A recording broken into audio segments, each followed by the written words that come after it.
Comprendere l'origine della parola significa conoscere la storia universale. Inizio e vi saluto con questa frase tratta dal mio libro Roma Colonia della Sardegna, per sintetizzare che non si possono comprendere i processi linguistici se non si conoscono quelli storici. Per capire determinati percorsi storici, però, occorre analizzare quelli linguistici. In altre parole, per sapere come si è giunta a Roma e nel Lazio antico la lingua sarda, dobbiamo avere chiara in testa sia la storia antica della Sardegna, sia la sua lingua. I sardi sono stati veri dominatori di tutto il Mediterraneo antico, in un periodo compreso tra il Neolitico e la fine del Bronzo. In altre parole, colloco questo tempo per difetto tra il secondo e il terzo millennio a.C. Se i Romani dall'inizio della loro opera di conquista hanno costruito e perso un impero, quello romano occidentale, in circa 700 anni, i sardi del Neolitico e del Bronzo sono rimasti sulla cresta dell'onda per più di 2000 anni. Occorre partire da questi dati per inquadrare la storia e la lingua sardo-latina. In questa cartina sono indicate le zone di influenza che i sardi hanno mantenuto per più di 2 millenni. Oggi sembra incredibile che da un territorio relativamente contenuto come la nostra terra, l'isola di Sardegna, il popolo sardo si sia espanso in un impero così vasto. Se facciamo un raffronto tra l'isola della Gran Bretagna e le sue colonie extraterritoriali sparse per il mondo, il paragone regge. Il segreto di queste due potenze sta in una parola sola, detta talassocrazia, che significa controllo e dominio del mare. Nel video sui Pelasgi spiego chi erano i sardi Peddargios, vale a dire i guerrieri vestiti del velo di Ercole, che Omero e Aristofane chiamavano Pelasgoi, e Tito Livio Pellitti. In altri contesti venivano denominati Pelesette, Filistei o Pelistimi. Tutti provenivano dalla Sardegna e decretavano il loro verbo sulle terre bagnate dal Mediterraneo, compresa l'Anatolia, il delta del Nilo, la Palestina, la Grecia e soprattutto le coste laziali e la città di Roma, affacciate sul Mar Tirreno, proprio di rimpetto all'isola di Sardegna.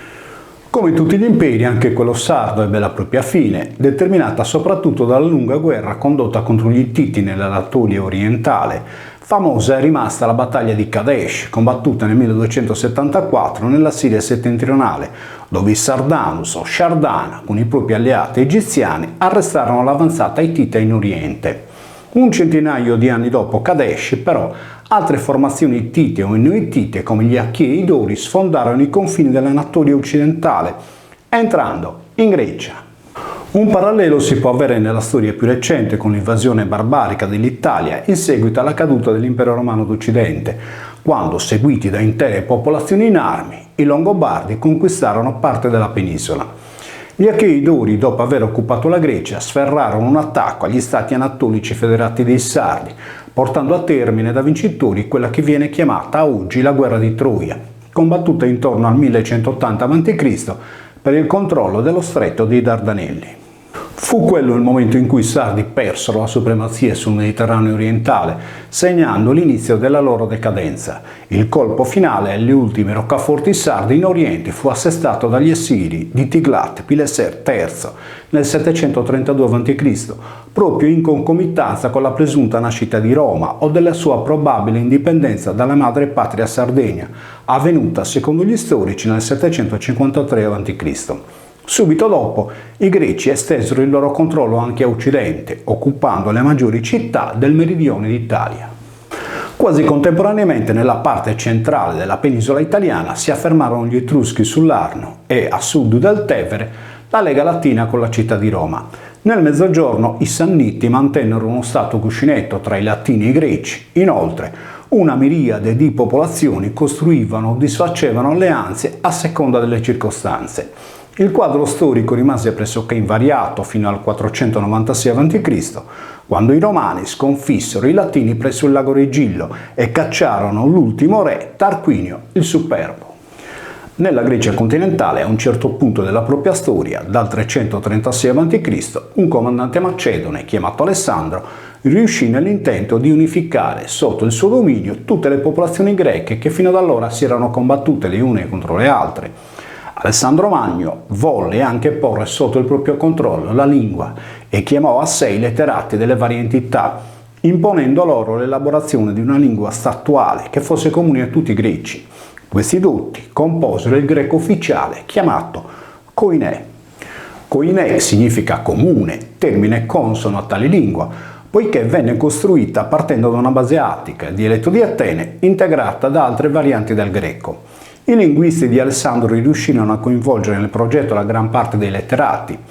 Dopo che Alessandro conquistò un vasto impero che andava dall'Egitto all'India, la nuova lingua statuale, detta anche greco-alessandrino, ebbe fortuna e si impose come lingua franca in tutto il Mediterraneo, un po' come oggi l'inglese a dominare la sfera mondiale. Nel frattempo i Romani avevano dato inizio alle operazioni militari per conquistare il meridione d'Italia, dove erano situate le colonie greche.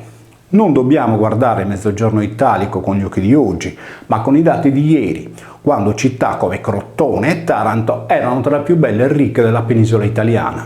Nel momento in cui i Romani entrarono a Taranto per trattare la resa della città, essi furono derisi dalla popolazione greca perché non riuscivano a pronunciare correttamente la loro lingua.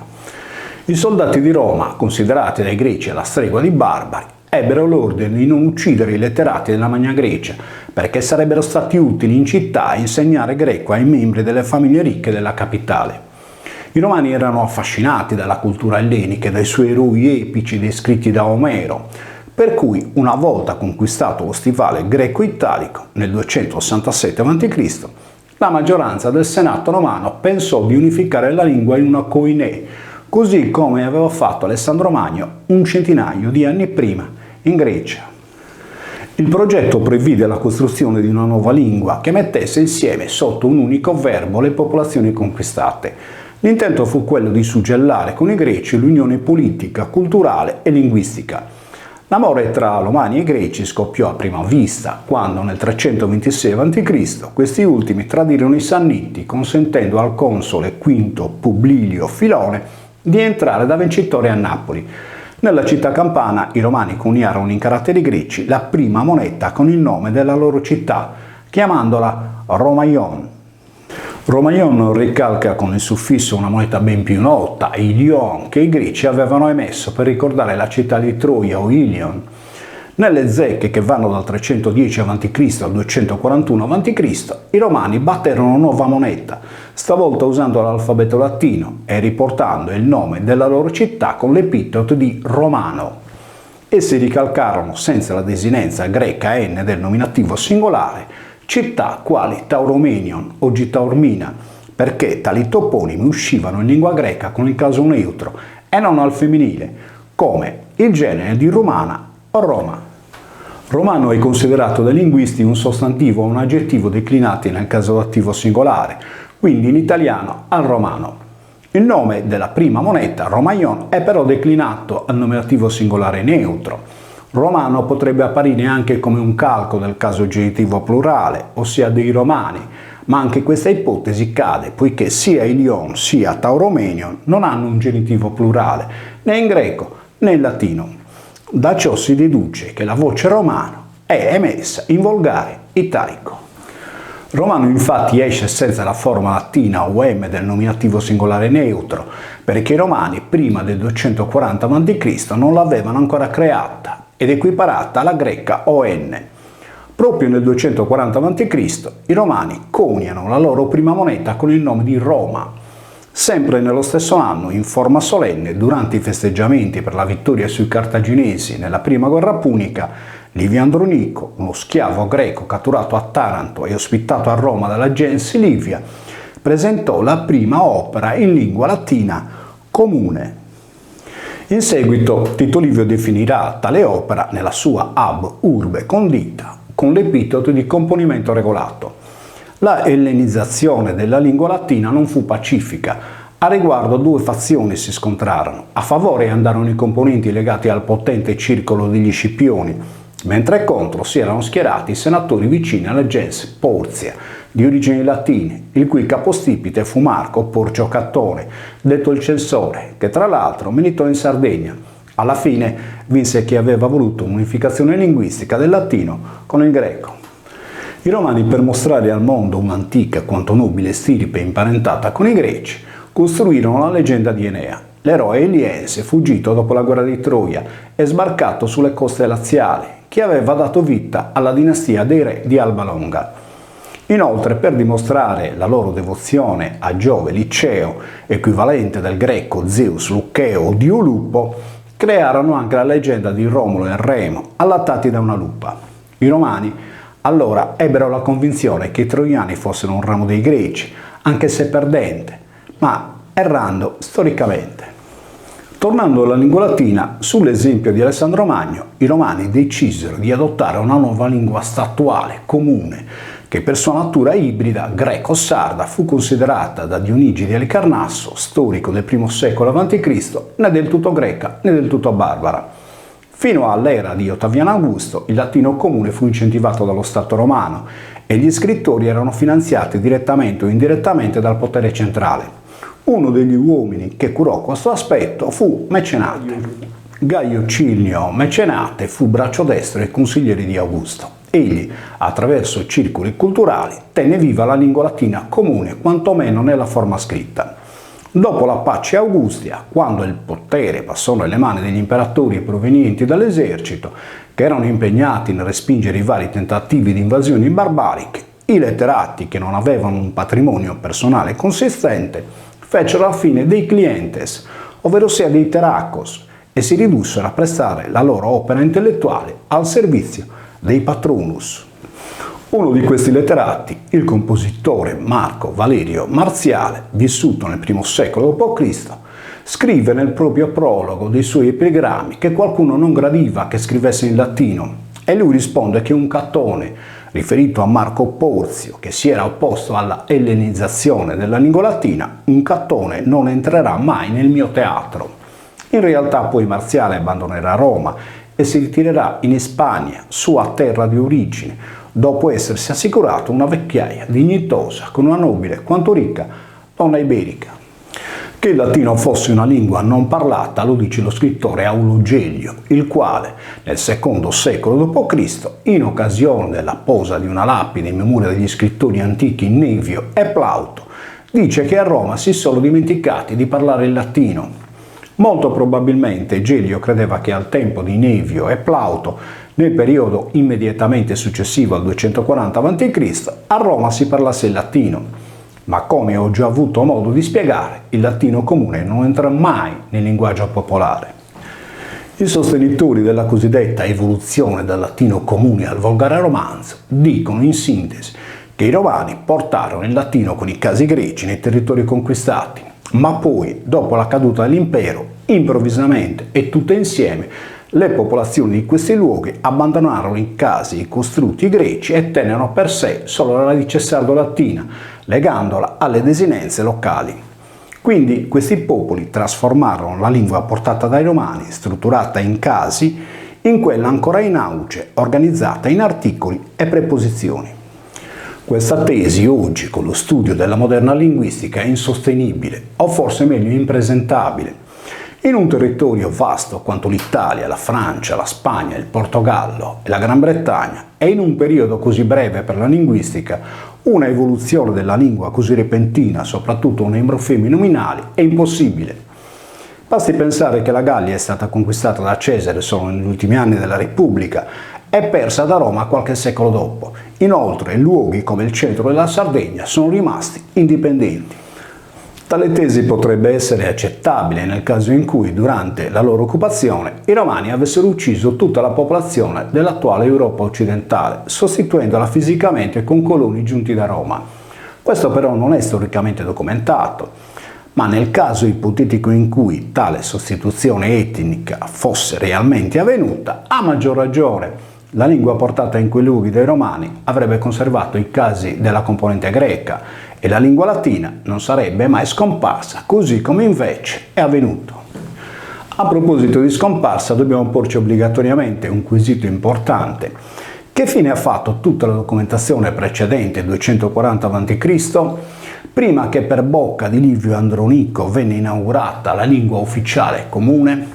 Eppure i Romani scrivevano già, avevano stipulato trattati e compilato regolarmente gli annales pubblici, in cui venivano appuntati tutti coloro che avevano rivestito cariche importanti. Tutto sparito nel nulla, compreso il trattato del 509 a.C. con Cartagine, citato da Polibio. Quando a Roma si ricordano gli incendi, balza davanti a tutti quello addebitato a Nerone, ma un altro rogo, forse più ampio di quello neroniano, divampò nel centro della capitale nel 241 a.C., proprio l'anno precedente alla presentazione della nuova lingua ufficiale. Tutto andò distrutto, compreso il tempio di Vesta, simbolo della città, dove Cecchino Metello perse la vista a un occhio nel tentativo di recuperare alcuni oggetti sacri.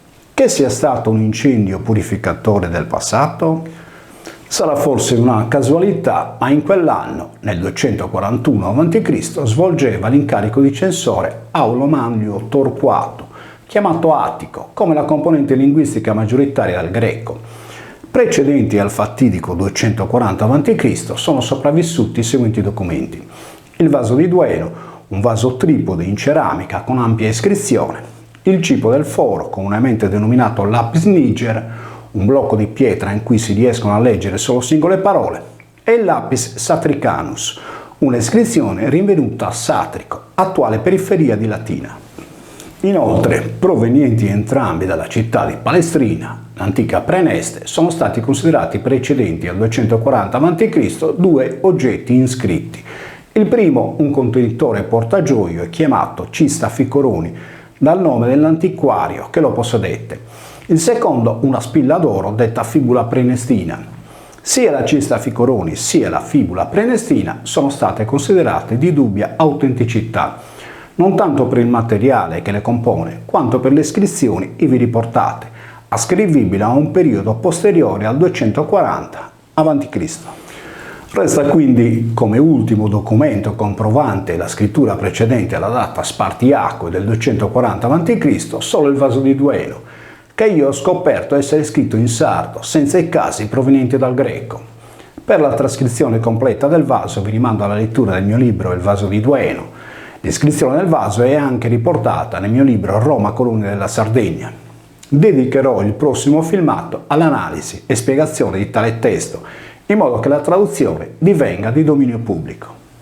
In sintesi possiamo dire che non vi è stata alcuna naturale evoluzione o transizione dal latino comune a quello volgare, ovvero sia un passaggio che abbia trasformato la lingua latina comune, strutturata con i casi greci, in un volgare romanzo organizzato per articoli e preposizioni, semplicemente perché la parte greca del latino comune non ha mai attecchito nella lingua parlata. Quindi siamo di fronte al più grande falso storico di tutti i tempi, durato più di 2000 anni e alimentato fino a oggi involontariamente o di proposito. Una scoperta di questo genere potrebbe farci anche sorridere, come quelle grandi rapine risolte solo a posteriori, se non fossimo stati noi sardi diritti danneggiati e interessati. Far passare il sardo come una lingua neolatina vuol dire cancellare tutta la storia linguistica di quest'isola negli 2000 e più anni di dominio della Sardegna nel Mediterraneo antico. Affermare il contrario significherebbe invece riportare indietro nel tempo le lancette della storia e scoprire che la lingua latina precedente alla koiné con il greco era una lingua sarda. La lingua sarda è una lingua fossile, rimasta invariata per migliaia di anni, grazie alla sua struttura sillabica che, come una doppia elica del DNA, unisce le vocali e le consonanti, è costruita come una catena indistruttibile. Nel tempo i romani hanno scalfito le centinaia di migliaia di toponimi, idronimi e coronimi che hanno un significato intrinseco solo in sardo. Sostenere che i romani nella loro occupazione abbiano rinominato una tale mole di nomi è indicibile, poiché tutti questi nomi sono scritti in sardo, senza i casi del greco. Se i romani non avessero perpetrato l'inganno della lingua comune, sarebbe stato molto difficile sostenere la derivazione storica del latino dal sardo o viceversa, perché le due lingue erano in principio uguali. Ma oggi, grazie all'elemento greco facilmente individuabile inserito nella lingua latina comune, possiamo affermare che il latino in origine era una lingua sarda. In sardo questo imbroglio si può riassumere in un detto: si ingannia torrata a s'inganniadore. L'inganno ritorna all'ingannatore. Saludos a tutti.